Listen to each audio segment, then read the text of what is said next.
қарға мен түлкі. Ашылып түлкі жүрді жапандада, тамақ іздеп жол шекті сапарларға.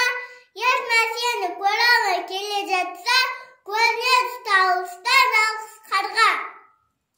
Жүгіріп түлкі солған жетіп келді. Қара ағаштың басында мұны көрді. Тістегені аузында тәтті ірімшік. Оны көріп түлкі екен сөйлей берді.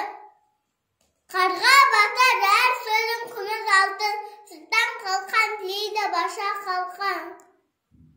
Қарғаның де әбе жоқ деп, осылай шашқады сыртқа да құрт. Сандуғаш бұлбұлдарды көріп едім, жөнді бір көруге келіп едім. Даусында бір шыққашы шаттан айыр, сырттан асық болғаннан өліп едім.